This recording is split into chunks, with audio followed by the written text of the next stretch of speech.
Welcome back. You're still tuned in to News and Views with myself, Salalo Makwidire. And we're going to be shifting focus now in a significant development in international and legal, and diplomatic circles. Turkey has announced its intention to formally join South Africa in its genocide case against Israel at the International Court of Justice. This case, initiated by South Africa, accuses Israel of committing genocide against Palestinians in Gaza. Turkish Foreign Minister Hakan Fidan confirmed that Turkey will submit its declaration of intervention at The Hague on Wednesday, which is tomorrow. This move adds to the growing number of countries participating in or expressing support for the case, which has already seen backing from 13 other countries as the ICJ examines allegations of violence under the 1948 Genocide Convention. The involvement of additional countries could influence the case trajectory as implications for international relations. Today, we're joined by Associate Professor of International Relations, Professor Ibrahim Karataş, to explore the significance of Turkey's intervention, the broader implications for international law, and the potential outcomes of the case. Professor Karataş, thank you so much for joining us. Welcome to Salam Media. Thanks a lot. Nice to be with you. Pleasure's all ours. I think first and foremost, could in any way Turkey's plan to file this bid to join that genocide case against Apartheid Israel at the ICJ, could it have in any way be influenced by the assassination of Ismail Haniyeh this past week, or this is something that was already on the pipeline and in the plans of Turkey? Turkey already had intention of joining South Africa's case. It showed this intention months ago, but maybe the assassination of Haniyeh just accelerated it.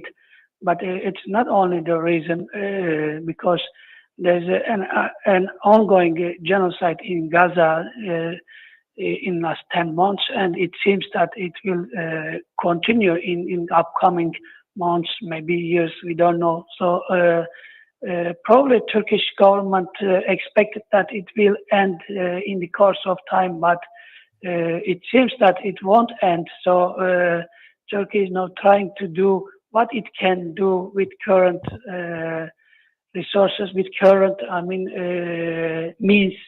One way is diplomacy. The other way is law, international law. So it decided to join South Africa as a way of to show that it supports Israel, it supports Palestinian cause. It is against Gazan genocide that is still continuing. So it was not a surprising decision. It was just, an expected decision by Turkish government, and soon, I think, in the upcoming days, we'll see more concrete actions from Turkish side. And Turkey's decision, to intervene in this case, obviously in support of Israel.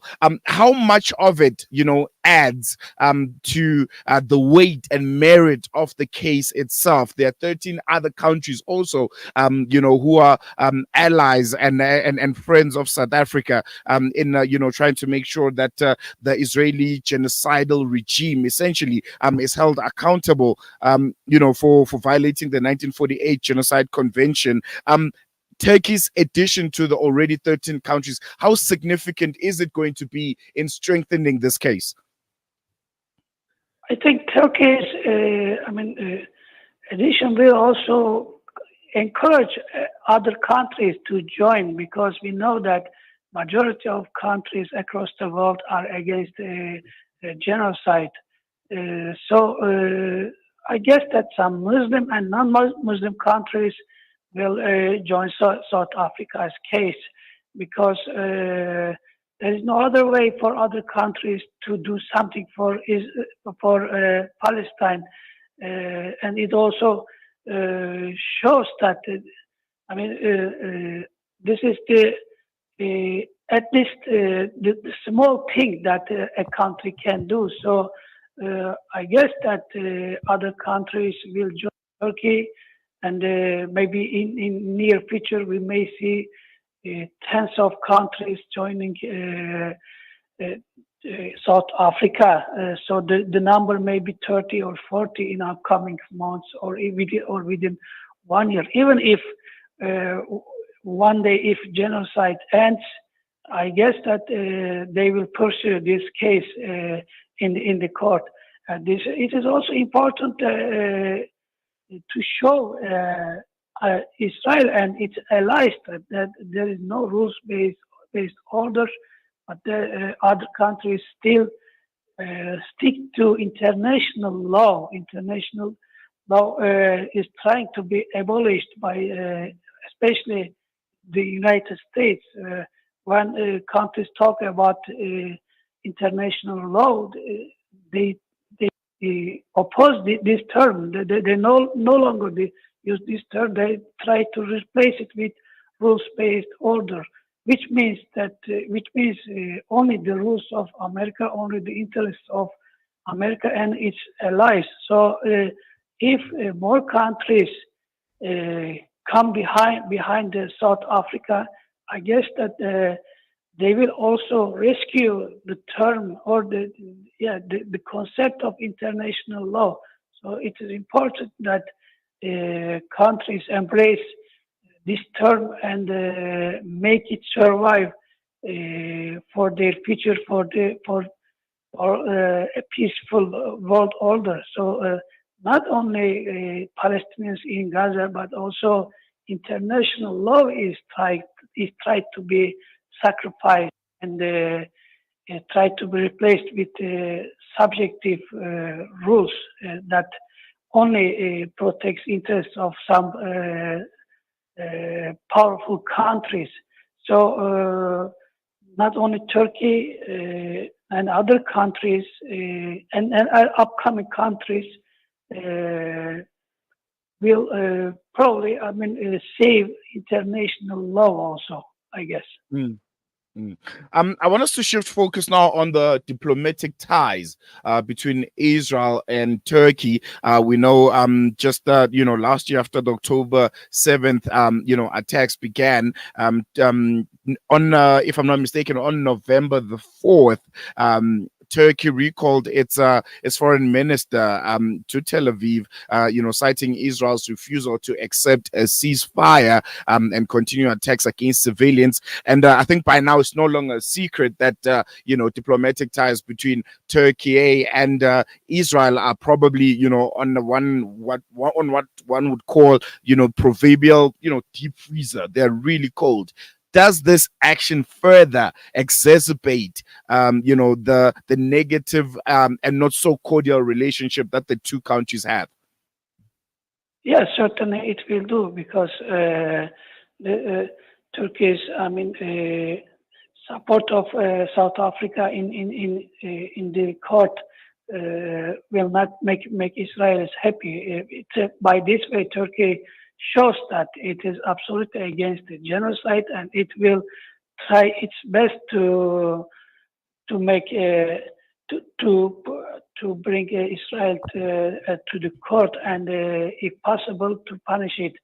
So not only this decision, there are also a harsher rhetoric against Israel. For example, Foreign Minister Hakan Fidan just made a statement and asked for foreign countries to stop Israel, and he behaved Israel like a dog of Western countries. So his words were quite critical, and they were quite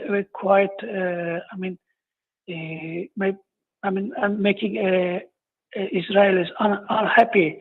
So there's already a deterioration in relations between Turkey and Israel, and I guess that relations will not be better than current level. They will be worse, and worse because I think Turkey already is aware that acting peacefully, maintaining diplomatic relations is not a solution because Israel doesn't understand from diplomacy, it doesn't understand from humanitarian approaches. It just wants to kill, and it uses only violence to solve problems. But solving the problems means death of more Palestinians, more occupation of Palestine. So I think all peaceful ways are already, consumed by Israel, and people and the countries have just understood that the only way to stop Israel is to use all means. If they are not enough, then go to the next level. Maybe cut all relations. I don't know, maybe some countries, neighbor countries, may go to war with Israel. Who knows? But for the moment, the situation is not good, and and relations will never be as good as before. All Something right. terrible happened in relations, let's say. And just before I let you go, I think now more than ever, the role of the ICJ has been under, the proverbial microscope. How effective is the ICJ in handling cases of alleged genocide, specifically, with the focus being on Palestine right now? And what challenges, does the court face in adjudicating such a complex and political charged matter? Because I think when South Africa presented that case at the ICJ, and with all the evidence that they brought it before the court, there was almost an expectation that the case shouldn't drag as long as it has. South Africa has built up quite a solid case with this legal team, but it seems like it's dragging on and on and on. And while it's dragging on, the Israeli genocidal machine is still perpetuating more atrocities and exacerbating, this genocide on the people of Gaza and the people of Palestine. Is the ICJ still an effective mechanism, to mitigate actions like the ones that are perpetuated by the Israeli occupying forces?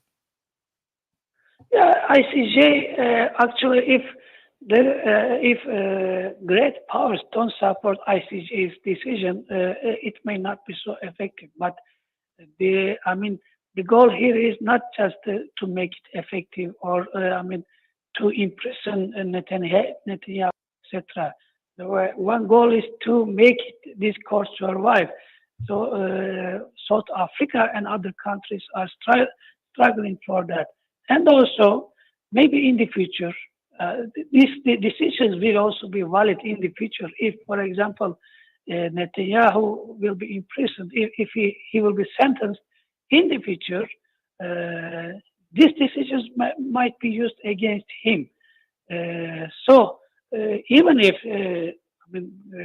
big powers like America doesn't mind what verdict is, what ICJ what decision it gave, but they know well that it will be,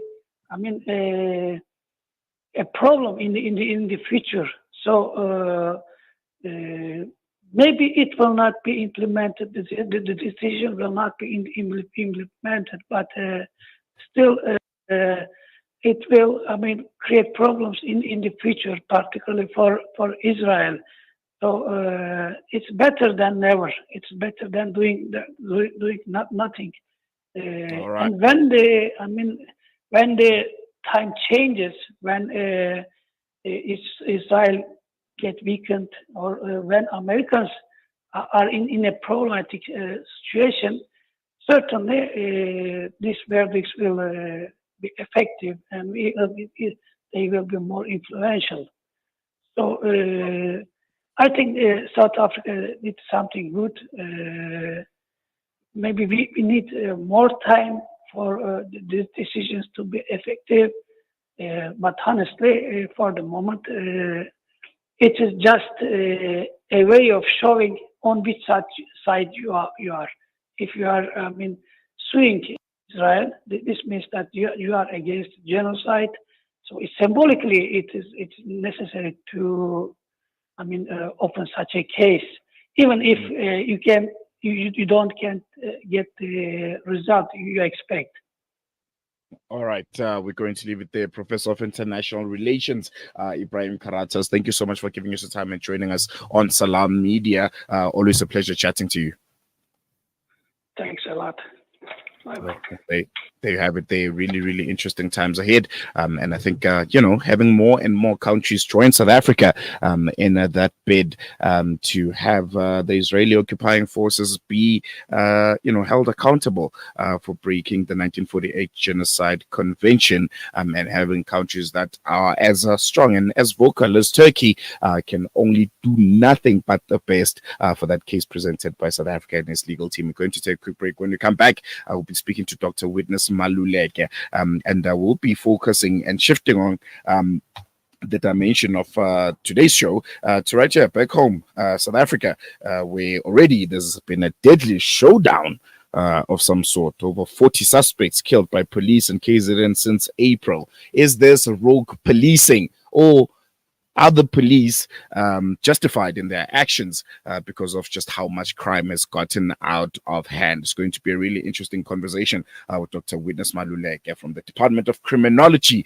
and Criminal Justice at the University of Limpopo. You can engage with us. Send us a WhatsApp. What do you think? 061-766-0355. Send us a voice note, or you can call us if you're not the shy type, and we can engage live on the show. The studio line is 01168003555. We're going to take a quick break. When we come back, Dr. Witness Maluleke joins us on News and Views.